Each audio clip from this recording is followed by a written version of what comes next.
안녕하세요. 저는 내년이면 부록의 나이를 맞게 되지만 아직은 30대인 여성입니다. 그러니까 올해 39살인데요. 흔히들 아홉수라고 하지 않습니까? 39살. 아홉수를 잘 넘겨야 한다고들 하는데 그래서인지 생각지도 못했던 큰 사건이 제 삶에 일어났습니다. 그래서 이렇게 사연을 보내게 됐어요. 뭐? 부모 없는 고아라고? 전 어릴 때 부모님을 사고로 잃고 할머니 손에 컸습니다. 엄마, 고아는 아니지. 은경이 제 할머니가 키웠다고 하더라고. 아유, 그게 그거지. 어디서 저런 걸 결혼하겠다고 데리고 와선? 시어머니는 인사드리러 갔던 첫날부터 제가 마음에 들지 않는 티를 팍팍 냈었습니다. 엄마, 사람 앞에 두고 무슨 짓이야? 그래도 그땐 남편이 제 편을 들긴 했었어요. 못마땅해 하는 시어머니를 나무랐었죠. 아이고, 저 여우 같은 게 아주 네 혼을 쏙 빼놨나 보구나. 시어머니는 제가 남편을 유혹해 결혼까지 하게 됐다면서 꽃뱀 취급하듯 했는데요. 사실은 그 반대였습니다. 남편이 결혼하자고 졸졸 따라다니시다시피 했었어요. 은경아, 할머니도 돌아가시고 혼자서 외롭지 않아? 이 오빠가 평생 행복하게 해준다니까. 남편은 저와 띠동갑이었습니다. 12살이나 많은 아저씨라고 생각했던 탓에 연애는 생각조차 안 했었는데요.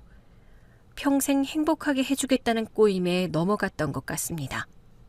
할머니가 돌아가시고 의지할 데 없이 외로웠던 건 사실이었으니까요. 오빠, 진짜 나만 사랑할 수 있어? 그럼 넌 오빠만 믿으면 돼. 남편은 자기만 믿으라고 했습니다. 물론 평생 행복하기만 할 거라고는 생각하진 않았는데요. 그래도 결혼 후 남편의 태도가 180도 돌변할 줄은 몰랐습니다.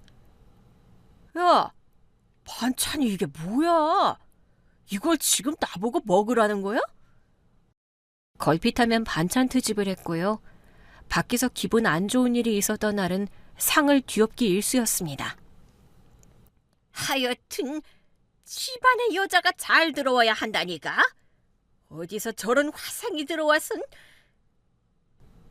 남편뿐만이 아니었어요. 안 그래도 절 달가워하지 않던 시어머니는 물 만난 고기처럼 절 구박했습니다. 얼굴 좀 반반하다고 내 아들 꼬셔 결혼해서 아주 집안을 말아먹는구나. 귀신은 뭐 하는지 몰라. 전혀 안 잡아가고. 막말은 기본이고 폭력을 휘두르기까지 했습니다. 그리고 어느 순간부턴 남편과 시모의 폭언과 폭력이 일상화돼 버렸죠. 야, 애도 못 낳는 년이 놀지 말고 돈이나 벌어와. 남편은 밖에서 뼈 빠지게 일하는데 넌 집에서 노니 좋냐?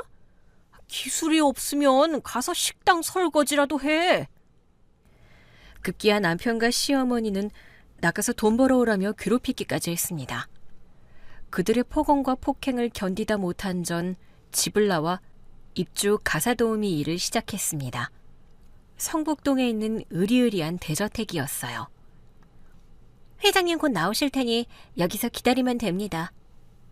가사도우미 일을 시작했던 첫날이었습니다.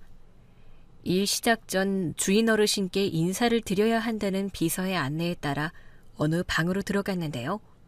특이하게 방 3분의 2 지점에 커튼이 쳐져 있더군요. 그리고 웬 어르신이 앉아 있었습니다. 이번에 새로 들어온 가사도우미 아줌마라고요. 네. 어르신은 커튼 뒤에 앉아 커튼 너머로 제게 얘기를 했습니다. 중저음의 낮은 목소리였는데 뭔가 근엄함이 느껴졌습니다. 이 집에서 주의해야 할 점에 대해선 김 비서한테 들었죠? 네, 어르신. 그래요. 몇 가지 점만 조심하면 어려운 건 없을 겁니다. 네. 전 왠지 조심스러워 대답만 하고 있었는데요. 갑자기 어르신이 이런 말을 하는 겁니다. 그리고 한 가지 더.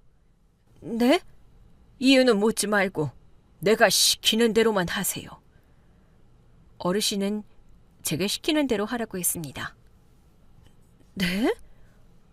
아줌마한테 해로운 일 아닙니다.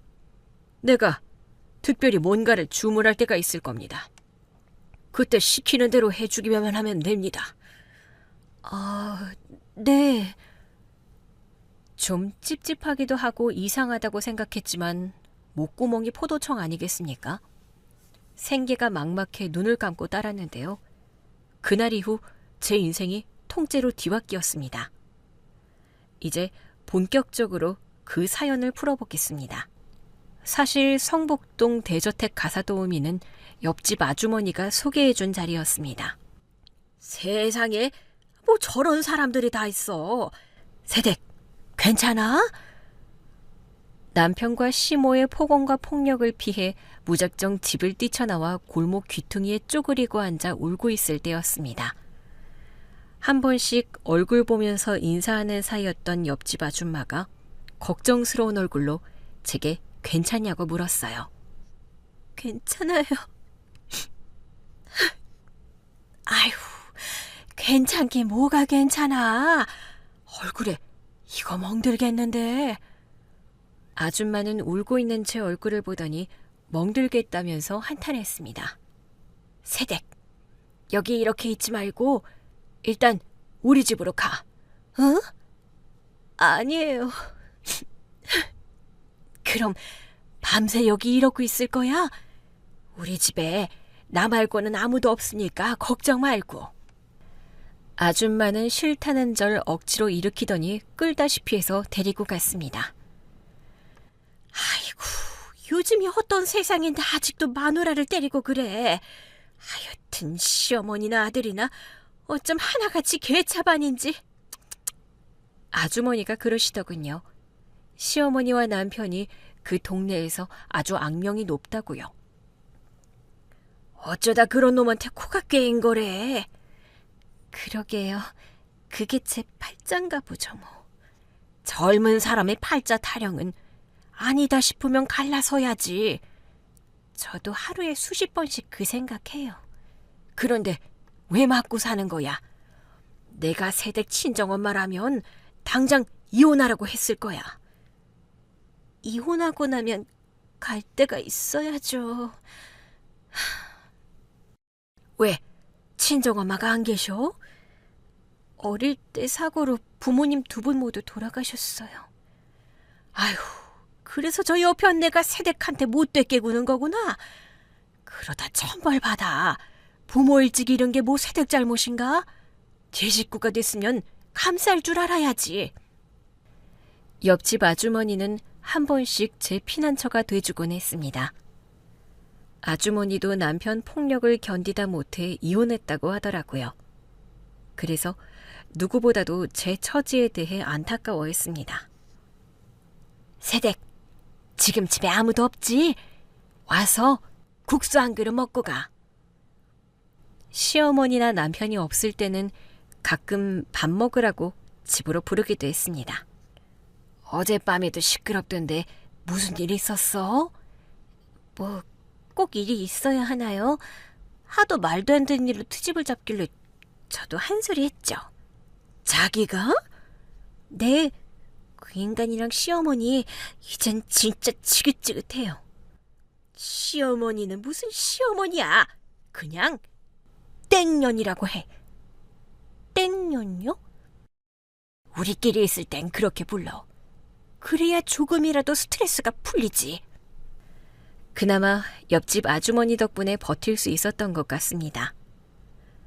아주머니는 제겐 때론 언니 같고 때론 엄마 같은 존재였어요. 그렇게 살얼음 위를 걷듯 아슬아슬하게 견디던 어느 날 결국 사건이 터지고 말았습니다. 야, 내 돈 어딨어?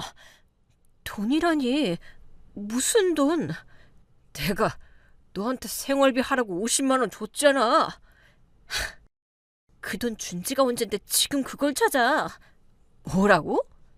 50만 원 준 건 지난달이고 거기서 20만 원은 어머니가 가져갔잖아. 기억 안 나? 이게 어디서 사람을 바보 취급해? 야, 넌 남편이 우습게 보이냐? 누가 바보 취급을 했다고 그래. 50만 원도 부족한데 어머니한테 20만 원까지 주고 나면 뭘로 생활하냐고 했더니 네가 저거 던져서 창문 깨졌었잖아. 네가? 너? 지금 하늘 같은 남편한테 네가라고 했냐? 야, 내가 너보다 몇 살이나 많은 줄 알아? 나 참, 나이 많은 게 무슨 자랑이라고. 이게 확. 남편은 언제부턴가 생활비도 제대로 주지 않더니 돈을 내놓으라고 생떼를 쓰기 시작했습니다. 저도 당하고만 있을 수 없었죠. 아이고 시끄러워. 하여튼 저 화상 때문에 하루도 조용할 날이 없다니까. 남편이 지랄하기 시작하면 꼭 시어머니가 거들고 나섰습니다. 네가 돈 무서운 줄 모르고 펑펑 써대니까 길수가 저러는 거 아니야. 제가 돈을 펑펑 써댄다고요? 제발 그럴 돈이나 있었으면 좋겠네요. 전현이 이제 말대꾸까지 하네? 말대꾸가 아니라 팩트를 말씀드리는 거예요. 뭐? 팩트? 네.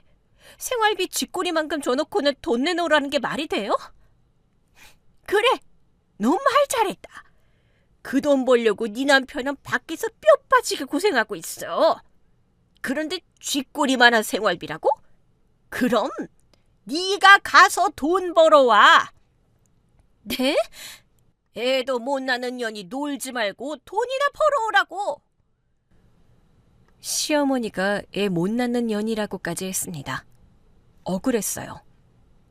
어머니, 애 못 낳는 게 제 잘못인가요? 뭐야? 그럼 우리 길수가 문제 있다는 거야? 네, 병원에서 그랬다고요. 저한테는 아무 문제 없다고요. 야, 너 지금 뭐라고 했어? 나한테 문제가 있다는 거야? 너도 이사가 했던 말 옆에서 들었었잖아. 나 임신하는데 아무 문제 없다고. 돌팔이 말을 어떻게 믿어? 그래서 너 지금 날 고자 취급하고 있는 거잖아. 결국 또 한바탕 난리가 나고 말았습니다. 야, 너 일로 와? 이게 어디서... 더 이상 남편의 폭력을 견딜 수 없었습니다. 무작정 집을 뛰쳐나왔어요. 그리곤 바로 옆집으로 숨었습니다. 진짜 사람 새끼도 아니다. 어떻게 하루도 안 쉬고 지 마누라를 잡아. 아줌마, 저 이젠 저 집으로 못 돌아가겠어요. 생각 잘했어. 저런 인간들하고는 하루도 같이 못 살지. 지금까지 버틴 것만 해도 용해. 정말 집으로 돌아가야겠다는 생각이 1도 들지 않았습니다. 하지만 앞으로 어떻게 살아야 할지 막막하기만 했어요. 자기, 어디 갈 데는 있어? 바로 옆집이라 우리 집에 있는 거 들통나는 것도 시간 문제야. 아니요, 이제부터 찾아봐야죠. 그럼 내가 전에 일하던 회장님 댁이 있는데 거기 가사 도우미로 들어가는 건 어때? 가사 도우미요? 세댁 정도면 충분히 하고도 남지. 네, 그럼 소개 부탁드릴게요. 그리고 이제 세댁이라고 하지 마세요. 결혼한 지가 벌써 언젠데요. 그래도 애가 없어 그런지 나한텐 세댁으로만 보이네. 그렇게 해서 시작하게 된 가사 도우미 일이었습니다. 그런데 한 가지 조심해야 할 게 있어. 뭔데요? 뭐 조심할 거라기보다는 신경 쓰지 말라고. 거기 회장님이 항상 커튼 뒤에서만 얘기를 하시거든. 커튼 뒤에서요? 왜요? 그야 나도 모르지. 이유는 묻지 말고 그냥 그러려니 해. 그것만 주의하면 어려운 건 없을 거야. 아주머니 말처럼 첫날 제 인사를 주인 어르신은 커튼 뒤에서 받았습니다. 그리곤 자신이 시키는 대로만 하라고 했죠. 아무것도 묻지 말고 내가 시키는 대로만 하면 됩니다. 커튼 뒤에서 얘기를 하는 것도 시키는 대로만 하면 된다고 하는 것도 이상했지만 그 말을 따를 수밖에 없었습니다. 그만큼 제 처지가 절박했으니까요. 아줌마, 작은 방 드레스룸에 가면 하늘색 원피스가 있을 겁니다. 그거 입고 창가에 앉아 거기에 놓여진 책 좀 읽고 있어요. 가사 도우미 일을 한 지 일주일 정도 됐을까요? 주인 어르신이 호출을 해서 갔더니 수상한 요구를 하는 겁니다. 원피스를 입고 창가에 앉아 책을 읽으라고요? 그렇습니다. 3시간 정도면 됩니다. 약속대로 이유는 묻지 않았습니다. 예뻐라. 이 원피스는 대체 누구 거야? 작은 방이라고 했지만 제가 살던 집 안방보다 3배는 넓은 곳이었습니다. 공주님 방처럼 꾸며진 곳이었어요. 이전에 사모님이 쓰시던 곳인가? 드레스룸에는 한눈에 봐도 비싸 보이는 옷들과 가방, 액세서리들이 가득했습니다. 전 주인 어르신이 말한 하늘색 원피스를 입고 거실 창가에 앉아 책을 읽었습니다. 소설책이었는데요. 읽다 보니 3시간이 금방 가더군요. 아줌마, 책 읽는 걸 좋아하나 봅니다. 네. 읽다 보니 시간이 금방 가더라고요. 주인 어르신은 소설책에 빠진 절 신기해했습니다. 뭐, 읽고 싶은 책 있으면 얘기해요. 김비서 시켜서 사다 둘 테니. 나중엔 제게 읽고 싶은 책이 있는지 묻기도 하셨어요. 그렇게 일주일에 한 번 정해진 시간, 창가에 앉아 책을 읽었습니다. 자, 거기 노트에 적힌 거 다 외워야 합니다. 그리고 어느 날은 제게 노트 한 권을 주면서 적힌 내용을 다 외우라고 했습니다. 일주일 시간 주겠습니다. 다 외웠는지 일주일 후에 테스트할 겁니다. 노트에는 이해할 수 없는 내용들이 많았지만 전 무조건 외웠어요. 할머니도 몸이 안 좋으셨고 돈이 없어 대학은 못 갔지만 고등학교 때까지 성적이 꽤 좋았었거든요. 노트 안에 있는 내용 다 외웠습니까? 네, 거의 다 외웠습니다.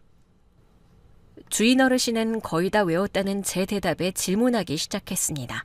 전 빠짐없이 대답했어요. 좋습니다. 합격입니다. 제 대답에 어르신은 무척 흡족해했습니다. 사흘 뒤에 남자 둘이 올 겁니다. 그때도 지금처럼 대답하면 됩니다. 사흘 뒤 주인 어르신 말처럼 정장 입은 남자 둘이 찾아왔습니다. 전 시키는 대로 드레스룸에 걸려있던 옷 한 벌을 입고 그들을 맞이했습니다. 회장님, 그럼 저희가 몇 가지 질문을 드려도 될까요? 그러시게. 그들은 주인 어르신에게 양해를 구한 뒤 제게 꼬치꼬치 캐묻기 시작했습니다. 노트에 적힌 내용들이었어요. 전 막힘없이 대답했습니다. 네, 감사합니다. 그럼 저희는 회장님하고 나머지 얘기 좀 하겠습니다. 수고했다. 방으로 가서 쉬어. 질문과 대답이 끝나자 제게 질문을 해던 남자가 회장님과 마무리할 얘기가 있다고 했어요.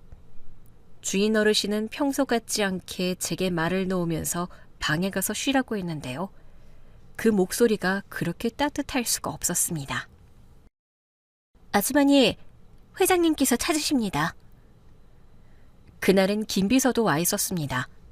의문의 남성 둘은 돌아갔고 회장님이 절 찾는다고 했어요. 아줌마, 오늘 진짜 잘했어요. 주인 어르신, 그러니까 회장님 목소리에서 뭔가 안도감이 느껴졌습니다. 아니에요. 전 시키시는 대로 한 것뿐인데요. 내가 가사도우미한테 별걸 다 시킨다 싶죠? 네? 압니다. 내가 시킨 일들이 수상하다는 거. 그런데 그럴 만한 사정이 있습니다. 1년 가까이 절 지켜봤던 회장님은 제가 믿을만하구나 싶었던가 봅니다. 그동안 아줌마를 지켜봤는데 착한 사람이구나 했습니다. 이해 안 되는 부탁을 해도 딴 말이 없고. 그건 어르신하고 처음부터 약속했던 일이어서요. 게다가 어디 가서 말을 옮기는 것 같지도 않고. 요즘 세상에 그게 어디 쉬운 일입니까? 특히 나처럼 돈 좀 있다 싶은 사람 사생활은 없는 소문도 만들어서 떠들고 다니는데 말입니다. 회장님은 담담하게 자기 얘기를 해주더군요. 나한테 딸이 하나 있습니다. 아줌마하고 비슷한 나이일 겁니다.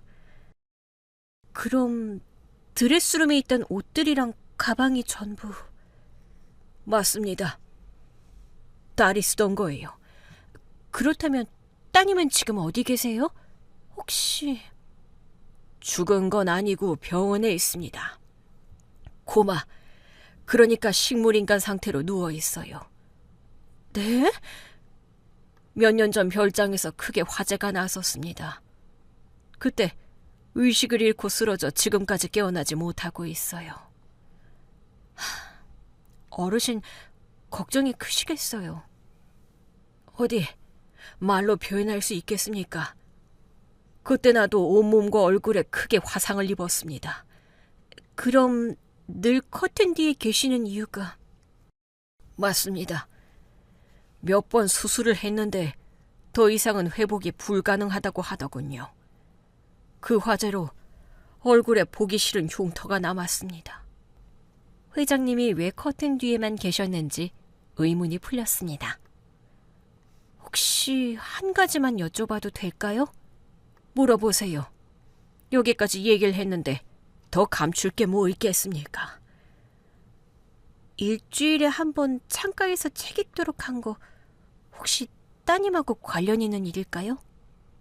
맞습니다. 딸이 건강하다는 걸 증명해야 했습니다. 그럼 노트를 외우라고 한 것도... 아줌마한테 질문을 했던 남자는 변호사고 그 옆에 있던 놈이 조카입니다. 딸이 식물인간 상태인 거라면 회사며 재산이 그 녀석한테 넘어갈 수 있어요. 그러니까 조카분이 어르신 재산을 누리고 있다는 건가요? 그렇습니다. 난 딸을 위해서라도 내 재산을 지켜야 합니다.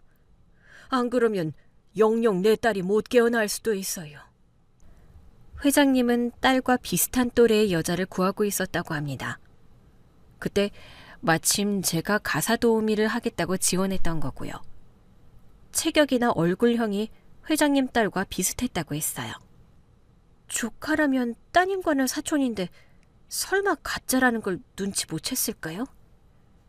그건 걱정 안 해도 됩니다. 사촌이라고 해도 서로 얼굴을 본 적이 거의 없어요. 조카가 중학교 때부터 유학을 가 있었고 그 녀석이 한국 들어왔을 땐 딸이 미국에 있었거든요. 부잣집 사람들의 복잡한 사정들은 다 알 수 없었지만 아무튼 그날 저로 인해 조카의 의심은 사라졌다고 했습니다. 덕분에 회장님은 회사와 재산을 지켜낼 수 있었다고 하더군요. 아줌마, 내가 한 가지 제안을 하고 싶은데. 회장님께 사연을 듣고 얼마 되지 않았을 때였습니다. 기니 할 얘기가 있다면서 절 부르셨어요. 제게 자세한 내막을 털어놓은 이후 회장님은 한결 절 편하게 생각하는 것 같았습니다. 네, 어르신, 편하게 말씀하세요. 전 딸과 관련된 뭔가를 또 시키려나 했는데요. 아니었습니다. 아줌마를 내 양딸로 삼고 싶은데. 네? 생각지도 못했던 의외의 제안이었습니다. 갑작스러운 제안이라 많이 놀랐나 본데 한번 잘 생각해봐. 회장님은 저에 대해 자세히 알아봤다고 했습니다. 기분 나쁘게 생각하지 말어. 양딸로 삼기 위해서 알아본 거니까. 그런 거 없습니다. 다만 너무 갑작스럽기도 하고. 왜? 양딸 삼아서 병수발 들라고 할까봐 그래? 아니요, 그런 얘기가 아니고 제가 살아왔던 세월이 하도 험해서. 다 알고 있어. 그 남편이라는 사람 참. 그래서 내가 더 빨리 결심한 거야. 아줌마 양딸 삼아서 기 펴고 살게 해주고 싶어서. 받은 게 있으니 나도 돌려줘야 하지 않겠어. 돌려주시다뇨. 이미 보너스도 두둑이 주셨잖아요. 그건 그거고. 양딸 삼겠다는 회장님의 제안이 얼떨떨하기만 했습니다. 나도 마음 붙일 때가 필요하고 서로 의지하면서 살면 좋지 않겠어. 내가 부모가 돼서 바람막이가 돼줄게. 그렇게 해서 전 졸지의 부잣집 회장님 양녀가 됐습니다. 하루아침에 신분이 달라진 것이죠. 은경아, 집안일 이제 안 해도 된다니까. 넌 뭐 하고 싶은지 고민해보라고. 집안일이 뭐 어렵다고요, 아버지. 이거 하면서도 고민할 수 있어요. 너 책 읽는 거 좋아하잖아. 이번 기회에 못다한 공부에 도전해보는 건 어떠냐? 이 나이에요? 네 나이가 어때서? 지금 시작해도 절대 안 늦어. 회장님, 아니 아버지의 권유로 대학 입시에 도전하기로 했습니다. 아버진 절 위해 특별히 과외 선생님까지 붙여줬어요. 늦깎이였지만 하고 싶던 공부에 도전하니 의욕이 샘솟더라고요. 또 틈틈이 시간 내서 지혜 병문안도 갔습니다. 지혜가 누구냐고요? 드레스룸의 주인, 아버지의 늦둥이 딸 이름이 지혜였습니다.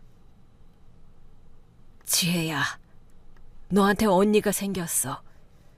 지혜 네가 입버릇처럼 그랬었잖아. 언니 있었으면 좋겠다고. 아빠가 언니 만들어 왔으니까 얼른 눈 떠. 응? 지혜야, 난 은경이라고 해. 비록 지금은 이렇게 인사하지만 곧 깨어나서 우리 수다도 떨고 그러자. 아버지 얘기 때문인지 누워있는 지혜가 저랑 많이 닮았다는 생각이 들더군요. 아버지와 전 일주일에 서너 번은 동생을 찾아가 시간을 보내다 왔습니다. 제 인생에서 처음 맛보는 평안한 시간들이었는데요. 그런데 그 평안이 오래가지 못했습니다. 야, 니들이 뭔데 날 막아? 내가 누군지 몰라? 나 배은경 남편이야. 하루는 대문 밖이 시끄러워서 내다봤더니 남편이 와 있었습니다. 야, 배은경, 네 남편 왔다? 당장 나오지 못해? 남편이 제 이름을 부르면서 당장 나오라고 고래고래 소리를 지르고 있었어요. 분명 어디선가 제 얘기를 듣고 달려온 게 분명했습니다. 그러고 보니 며칠 전 백화점에서 시어머니 친구를 우연히 마주쳤던 기억이 나더군요. 어머, 이게 누구야? 하마터면 몰래 볼 뻔했지 뭐니? 종종 집으로 놀러오곤 했던 시어머니 친구였는데요. 백화점에서 절 보자 어떻게 이렇게 달라졌냐면서 호들갑을 떨었었습니다. 경자가 돈 훔쳐서 달아났다고 하더니 그 말이 사실이었나 보네. 시어머니는 제가 집을 나가자 돈을 훔쳐 달아났다고 소문을 냈었나 봅니다. 네? 뭐라고요? 제가 돈을 훔쳐 달아났다고요? 전 시어머니 친구 말에 화가 나서 따졌었죠. 아니, 왜 나한테 화를 내고 그래? 네 시어머니가 그러던데? 집에 있는 돈이며 폐물 싹 다 훔쳐서 도망갔다고. 나 참, 그 집에 훔칠 돈이라도 있었더라면 좋았겠네요. 막말에도 폭력도 모자라서 이젠 사람을 도둑으로 몰아? 어머머, 그럼 네가 훔쳐간 거 아니었니? 훔쳐가긴 뭘 훔쳐가요. 나 그 집에서 옷 한 벌 가지고 나온 것도 없다고요. 아유, 그럼 경자 이게 나한테 돈 빌리려고 또 거짓말했던 거네. 그나저나 넌 신수가 아주 훤해졌다. 시어머니 친구는 뭔가 탐색하듯 절 살피더군요. 뭐 그 집 인간들 안 보니까 속이 편해져서 그런가 보죠. 전 대충 둘러대고 자리를 피했습니다. 아가씨, 회장님 기다리신다고 합니다. 얼른 가시죠. 그런데 그때 김 비서가 제게 하는 얘기를 들었던 모양이었어요. 회장님이라고? 어머머머, 쟤 돈 많은 남자라도 만난 거야? 뒤에서 경박스러운 얘기가 들리긴 했었습니다. 혹시나 하는 생각에 찝찝하긴 했었는데요. 결국 시모와 남편 귀에 들어갔었나 봅니다. 하긴 끼리끼리 어울린다고 없는 소문도 만들어 떠들고 다닐 사람이긴 했어요. 배은경, 너 여기 사는 거 내가 다 알고 왔어. 너 나올 때까지 내가 여기서 꼼짝하는가 봐라. 남편은 아예 집 앞에 들어 누웠더군요. 전 마지못해 대문 밖으로 나갔습니다. 야, 이게 누구야? 미순이 이모 말이 맞았네. 사람이 완전히 달라졌어. 제가 나타나자 남편은 사람이 달라졌다면서 설레발을 쳤습니다. 여긴 어떻게 알고 왔어? 야, 1년 만에 만난 남편한테 어떻게 왔냐니? 넌 그게 남편한테 할 소리냐? 뭐? 남편? 왜? 벌써 사랑하는 남편 얼굴 까먹은 건 아니지? 뭐라도 챙길 게 있다 싶었나 봅니다. 능글능글 웃는 모습이 역겨웠어요. 사랑? 네 입에서 어떻게 사랑이라는 말이 나와? 왜 이래? 내가 널 얼마나 찾아다녔는지 알아? 이렇게 가까이 사는 줄도 모르고 전국 팔도 안 돌아다닌 데가 없다고. 사랑하는 아내 찾으려고 말이야. 입술에 침도 안 바르고 거짓말을 해댔습니다. 찾기는커녕 속 시원해했다는 얘기를 옆집 아주머니한테 들었었거든요. 어쩜 사람이 집을 나갔는데도 찾지를 않더라고. 가사 도우미로 일한 지 한 달 정도 지났을 때였습니다. 제 안부가 궁금해서 아주머니가 들렀었어요. 안 찾으니 고맙죠. 여기 있는 거 알아봐요. 찾아와서 돈 내놓으라고 깽판 칠걸요? 그건 그러네. 그 집 인간들 정상이 아니잖아. 아무튼 아주머니, 저 여기 있는 거 비밀로 해주세요. 걱정하지 마. 그인들하고는 인사도 안 해. 아예 말 자체를 안 섞는다고. 아주머니 얘기론 제가 없어진 이후에도 돈 문제로 계속해서 시끄러웠다고 했습니다. 가만히 보니까 빚쟁이들까지 찾아오는 모양이더라고. 하긴 허구한 날 술 퍼마시는 것 같던데 일이나 제대로 했겠어?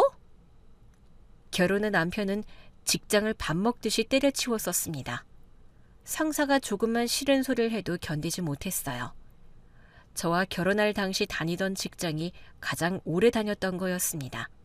그땐 그 사실을 몰랐었죠. 은경아, 우리 아직 부부야. 넌 내가 어떻게 사는지 궁금하지도 않았어? 돈 뜯어내려고 찾아온 게 분명했습니다. 남편은 되먹지도 않게 살갑게 굴었어요. 그렇네. 내가 정신이 없어서 서류 정리를 못했네. 뭐? 서류 정리? 야, 우리가 서로의 안부에 대해 궁금해할 사이는 아니잖아. 너 나한테 했던 짓 기억 안 나? 그거야. 은경이 널 내가 사랑해서 그랬던 거고. 뭐? 사랑해서 그랬다고? 야, 머리에 총 맞았니? 죽일 듯이 막말하고 때렸던 게 사랑해서라고? 은경아, 그래서 이렇게 너 찾아온 거잖아. 잘못했다고 사과도 하고. 말 몇 마디로 때우고 돈 달라고 하려고? 역시 우리 은경엔 센스가 있어. 그래서 이 오빠가 너랑 결혼한 거잖아. 너 돈 좀 있지? 소문 들으니까 너 이 집 주인 양딸 됐다고 하던데? 이젠 부끄러운 줄도 모르더군요. 하긴 수치를 알면 대문 밖에서 소동을 피우지도 않았을 테죠. 어디서 무슨 얘기를 들었는지 모르지만 나 돈 없어. 야, 그게 말이 되니? 이런 부잣집 딸이 됐는데 돈이 없다고? 믿든 말든 네 자유인데 나 돈 없으니까 앞으로는 찾아오지 마. 야, 배은경. 왜? 그냥 말로 해선 못 알아들어? 경찰 부를까? 너 형편 좀 나아졌다 싶으니까 보이는 게 없나 본데. 그래, 나 더 이상 참기만 하던 그 배은경이 아니야. 네가 겁준다고 무서워할 줄 아니? 경찰 부르기 전에 썩 꺼져. 이게 확... 개벌은 남 못 준다고 손찌검하던 남편의 버릇이 또 나왔습니다. 야, 이 새끼야. 옛날에 배운 경이 아니라고 했지? 하지만 저도 더는 당하고 있지는 않았어요. 새끼라고 소리를 지르면서 똑바로 노려봤습니다. 그랬더니 움찔하더군요. 야, 이혼 서류 보낼 테니까 도장이나 잘 찍어. 개길 생각 말고. 알았어? 전 이혼 서류에 도장이나 잘 찍어 보내라고 소리쳐주고 들어왔습니다. 속이 후련하더군요. 그런데 그게 끝이 아니었습니다. 며칠 뒤 외출해서 집으로 돌아왔더니 그 인간들이 찾아와서 아버지랑 얘기를 나누고 있었습니다. 시어머니와 남편 말입니다. 아유, 회장님이 걔 몰라서 그래요. 돈을 얼마나 헤프게 쓰는지 살림이 완전히 거덜났다니까요. 이런 말씀 드리기 좀 그렇지만 은경이 때문에 돈을 모을 수가 없었습니다. 게다가 부모 없이 할머니 손에 자라서 그런지 걔가 손버릇도 나빠요. 두 사람은 열심히 제 험담을 하고 있더군요. 돈 훔쳐서 집 나갔다고 하면 말 다 한 거 아니겠어요? 그래도 마누라라고 제 아들이 얼마나 걔를 찾아다녔는지 몰라요. 돈을 훔쳐서 집을 나갔다고요? 네, 그것도 제가 아들이 주는 용돈 안 쓰고 모았던 제 쌈짓돈을 들고 날랐지 뭐예요.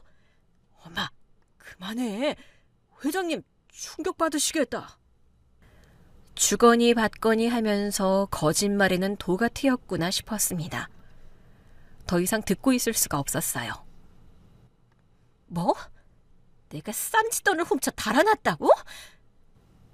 하지만 저의 등장에도 둘은 눈 하나 깜짝하지 않더군요. 어머머, 얘! 오랜만에 어른을 봤으면 인사부터 하는 거야. 회장님, 보셨죠?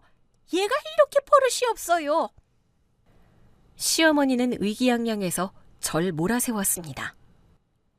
인사는 사람한테 하는 거고 내가 언제 당신 돈을 훔쳤다는 거야? 아이고, 얘 말하는 것 봐라. 당신? 너 시어머니한테 그게 무슨 말버릇이니? 시어머니? 누가 시어머니인데? 야, 김길수, 너 네 엄마한테 얘기 안 했니? 어? 이혼하기로 한 거 얘기 안 했냐고. 은경아, 너 지금 너무 흥분한 것 같은데. 흥분? 야, 흥분은 니들이 했겠지. 거짓말로 날 모함해서 돈 뜯어낼 생각에 둘이 흥분하고 있는 거 아니야? 아니, 초년이? 시어머니가 진짜 흥분해서 욕을 내뱉더군요. 평소 언어 습관이 나온 거죠. 엄마, 회장님 앞에 계시잖아. 시어머니에 반해 눈치가 멀쩡했던 남편이 얼른 수습하려고 했습니다. 무슨 말인지 알겠습니다. 네? 두 분이 무슨 얘기를 하려는지 알겠으니 그만 돌아가 주십시오. 하지만 아버지는 계략을 간파하고 있는 듯 했어요. 두 사람에게 그만 가라고 하시더군요.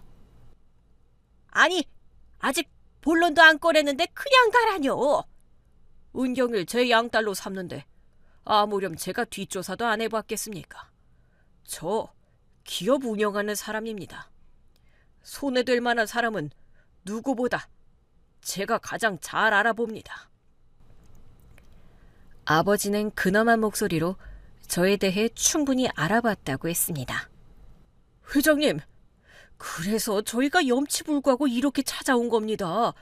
남들 얘기보다 같이 산 우리가 은경이를 가장 잘 알지 않겠습니까? 글쎄요, 전 반드시 그렇다고 생각하진 않습니다만. 아이고, 회장님도 저 여우 같은 거한테 우리 아들처럼 속으신 겁니다. 그래요. 그럼 이왕 말이 나왔으니 하는 말인데, 은경아, 너 법원 가서 이혼 서류 송달 요청하고 왔지? 네, 그저께 신청하고 왔어요, 아버지. 그럼 지금쯤 이혼 소장이 도착했겠네요. 어차피 끝난 사이인데 하루라도 빨리 법적으로도 정리하도록 합시다. 가급적 빨리 법적인 정리를 하자면서 아버지는 두 사람에게 돌아가라고 했어요. 아니, 회장님, 아무리 그래도 이건 아니죠. 우리가 죄 때문에 입은 손해가 얼만데 그건 보상해 주셔야죠. 회장님, 뭔가 오해를 하신 것 같은데 일단 제 얘기를 좀 더 들어보시고. 시어머니와 남편은 아버지 앞에서 추태를 부렸습니다. 김비서, 뭐하나? 얼른 이 사람들 돌려보내지 않고. 하지만 어림없었습니다. 야, 너 시어머니가 이 꼴을 당하는데도 보고만 있어? 회장님, 엄밀히 얘기하면 저 회장님 사위입니다. 사위한테 이럴 수 있습니까? 네? 맞다. 이건 경우가 아니지. 놓으라고. 아이고, 내가 저것 때문에 별꼴을 다 당하네. 온갖 진상을 부리면서 결국 두 사람은 끌려나갔습니다. 그들이 끌려나가는 걸 보면서 정말 쥐구멍이라도 들어가고 싶은 심정이었습니다. 제 잘못은 아니었지만 저 때문에 약이 된 소동이었으니까요. 넌 아무 걱정할 거 없다. 아버지가 알아서 이 일은 해결하마. 하지만 아버지는 오히려 그런 저를 위로해 줬습니다. 알아서 해결할 테니 걱정하지 말라고 말이죠. 부모라는 존재가 이런 거구나 싶더라고요. 한 번도 받아보지 못했던 든든함이었습니다. 감사합니다, 아버지. 감사하다는 인사를 하는데 나도 모르게 울음이 터졌습니다. 에란, 혼자 소가리를 많이 했었나 보구나. 앞으론 그러지 마라. 서로 의지하면서 살기로 했잖니. 시어머니와 남편 때문에 받았던 스트레스가 한 방에 날아가는 기분이었습니다. 날 지지해주는 가족이 있으니 결혼 후 바닥으로만 처박았던 자존감이 조금씩 올라가는 기분이었습니다. 하지만 남편과 시어머니의 횡포는 거기서 끝나지 않았어요. 여보, 은경아. 며칠 후 장 보러 갔다가 돌아오는데 집 앞에서 남편이 기다리고 있더군요. 장 보러 갔었어? 남편은 아무 일 없었다는 듯 천연덕스럽더군요. 결혼 전엔 그런 모습이 매력이라고 생각하기도 했었는데요. 실체를 알고 나니 타고난 뻔뻔함이었습니다. 여긴 무슨 일이야?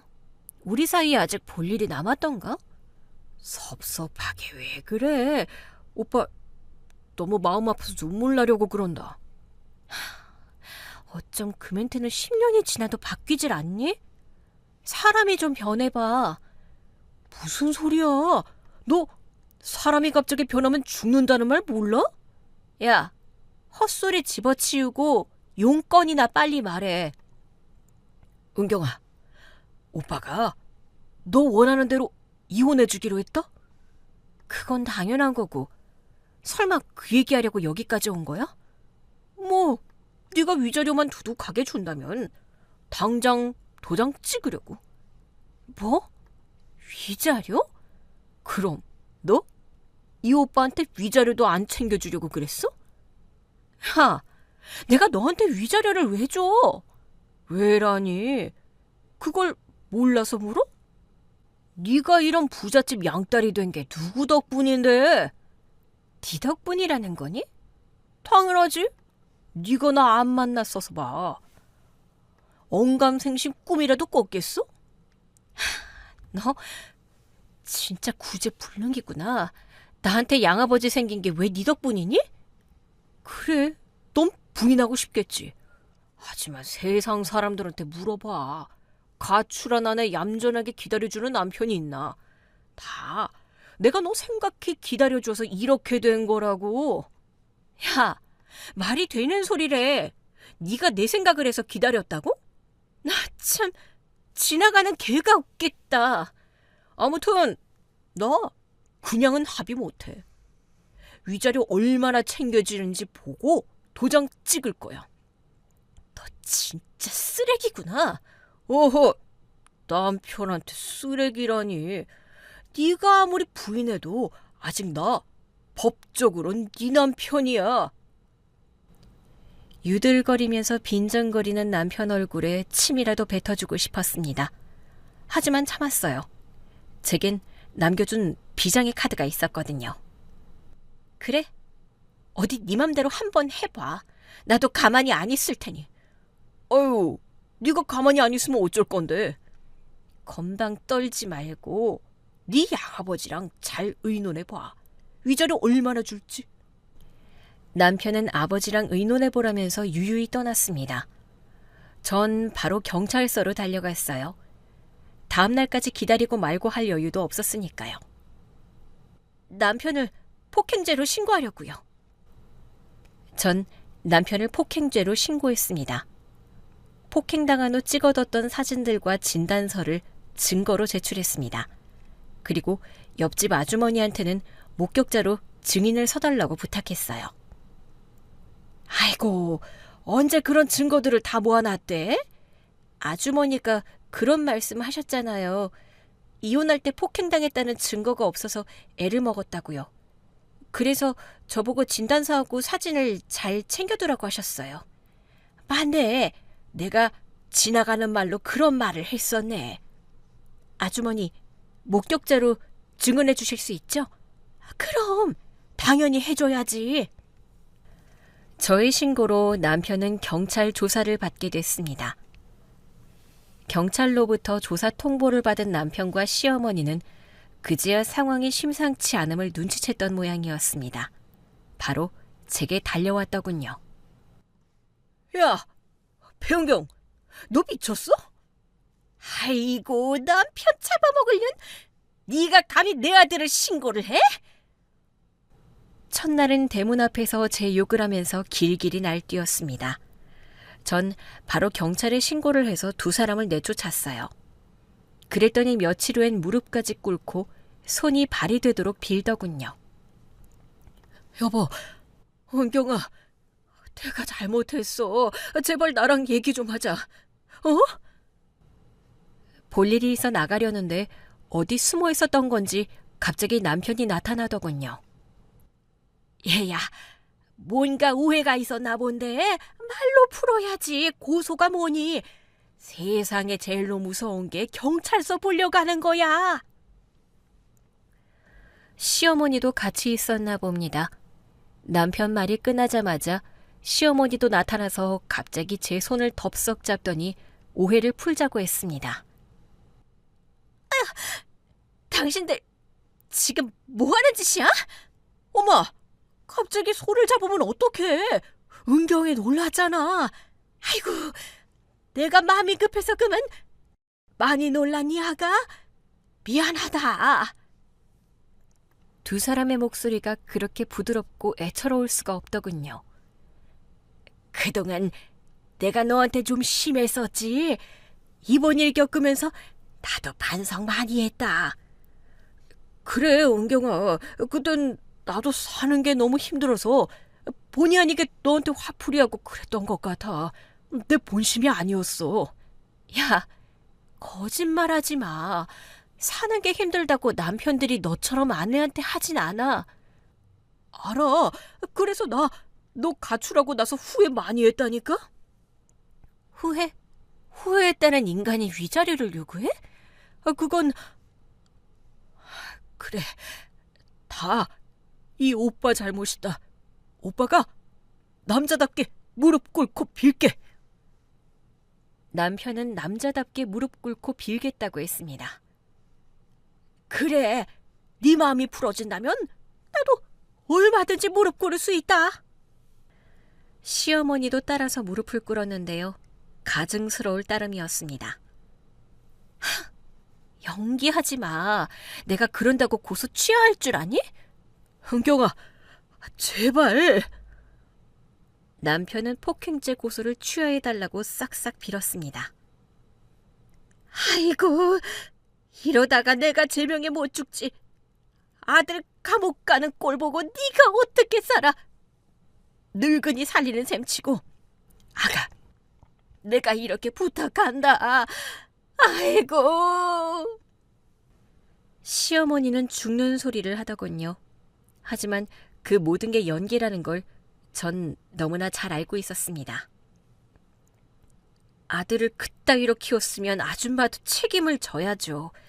그리고 사람 그렇게 쉽게 안 죽더라고요. 특히 아줌마 같은 독종은 남들보다 더 오래 살 테니 쓸데없는 걱정은 넣어두세요. 전 무릎 꿇고 있는 그들을 그대로 내버려 두고선 차를 타고 가버렸습니다. 은경아, 야, 너 거기 안 서? 아이고, 저 년이 사람 잡네. 차창 밖으로 절 부르는 남편 목소리와 앓는 소리라는 시어머니 목소리가 들리더군요. 이전엔 그들의 그런 모습을 보는 게 전부 스트레스였는데요. 이젠 고소하기만 했습니다. 어떤 결론이 날지 훤하게 보였으니까요. 자기, 그 소식 들었어? 무슨 소식요? 남편이 경찰 조사를 받았다는 통보를 받은 직후였습니다. 증언해 주신 것도 감사하고 해서 식사 대접하기 위해 오랜만에 아주머니를 만났더니 소식 들었냐고 하더라고요. 그 인간 사채업자한테 쫓기다 사고가 나서 다리를 다쳤다고 하더라고. 네? 자긴 사채까지 쓴 줄 모르고 있었지? 전혀요. 그럴 줄 알았어. 사채업자가 집까지 쳐들어왔었어. 밤에 도망가다 발을 헛디뎌서 높은 데서 떨어졌다고 하더라고. 그 인간답네요. 상태가 꽤 심각한가 봐. 그래요? 여차하면 다리를 절게 될 수도 있다고 하던걸? 그 정도로 많이 다쳤어요? 그 집 여자가 울면서 슈퍼집 아줌마한테 하소연하는 걸 내가 옆에서 들었는데 병원에서 의사가 그랬다고 하더라고. 아줌마, 나 그 얘기 듣는데 왜 하나도 불쌍하지가 않죠? 불쌍하게 뭐가 불쌍해? 완전 쌤통이지. 그래서 천벌 받는다고 하는 거야. 자기한테 한 짓 생각하면 다리가 붙어있는 게 다행이지 뭐. 맞아요. 자업자득이죠. 아주머니 말처럼 저도 천벌을 받았다는 생각이 들었습니다. 나쁜 놈들은 하늘에서 벌이라도 내려야 우리 같은 사람에게도 살 희망이 보이는 거 아니겠습니까? 이후엔 결국 집이 사채업자에게로 넘어갔다는 소식도 듣게 됐습니다. 병원 치료 끝나고 바로 재판받았지. 집까지 사채업자한테 넘어갔으니 어쩌겠어. 아들은 감옥 가고 엄마는 노숙자로 떠돈다는 소문이 있더라고. 그날 이후 전 더 이상 그들의 소식을 듣지 않게 됐습니다. 그들과의 인연은 완전히 끝내게 된 겁니다. 대신 반가운 새 인연이 시작됐어요. 은경아, 지혜가 깨어났다는구나. 얼른 준비해서 병원 가봐야겠어. 어느 날 식물인간 상태이던 아버지 친딸이 깨어났다는 소식을 듣게 됐습니다. 정말요? 지혜씨 깨어났대요? 방금 최 박사한테 연락받았어. 아버지와 전 바로 병원으로 달려갔습니다. 정말 기적처럼 지혜가 눈을 뜨고 있었어요. 지혜야. 아빠. 아버지는 지혜 손을 잡고 울기 시작했고요. 지혜 눈에도 눈물이 고이더군요. 지켜보는 저 역시 가슴이 뭉클했습니다. 지혜야, 네 언니야. 너 누워있는 동안 아빠랑 너 보러 자주 왔었어. 안녕하세요, 지혜씨. 지혜씨가 뭐야? 은경아, 그냥 지혜라고 불러. 반가워, 지혜야. 그날 아버진 동생에게 재소개도 했습니다. 아직은 모든 게 낯설기만 한 상황이라 다소 어색했지만요. 점점 건강 상태가 좋아지기 시작하면서 지혜와 제 사이도 그만큼 가까워졌습니다. 언니, 나 태어나면 아빠랑 언니랑 가고 싶은 곳이 있어. 그래? 거기가 어딘데? 아직은 비밀. 같이 갈 거지? 그럼 동생이 가자는데 당연히 가야지. 언니 생기니까 진짜 좋다. 나 외동이라 그동안 언니 있는 애들이 많이 부러웠거든. 나도 동생이 생겨 얼마나 좋은지 몰라. 얼른 퇴원만 해. 네가 하고 싶은 거 다 해줄 테니까. 진짜지? 그렇다니까. 넌 빨리 낳기만 하라고. 지혜는 이름처럼 지혜롭고 마음이 고운 사람이었습니다. 저와 취향도 비슷하고 닮기도 해서 우리가 친자매인 줄 아는 사람들도 있었어요. 내가 우리 딸들 덕분에 말년에 이런 복을 다 누리는구나. 아버지, 제가 하고 싶었던 말이에요. 아버지 덕분에 저 요즘 얼마나 행복한지 몰라요. 그래, 우리 평생 이렇게 서로 고마워하면서 살자. 아버지는 저와 지혜를 보면서 행복해하셨습니다. 저는 말할 필요도 없어요. 40이 다 돼서 가족의 사랑을 새롭게 맛보고 있으니까요. 돌아보면 그동안의 제 삶은 온통 지뢰밭이었던 것 같았습니다. 언제 터질지 모르는 폭탄 때문에 늘 불안해했어요. 또 세상에 나 혼자인 것 같아 외로웠었죠. 하지만 이젠 그렇지 않습니다. 절 사랑해주고 지지해주는 가족이 있어 아침에 눈 뜨는 게 즐겁고요. 내일에 대한 기대감으로 행복합니다.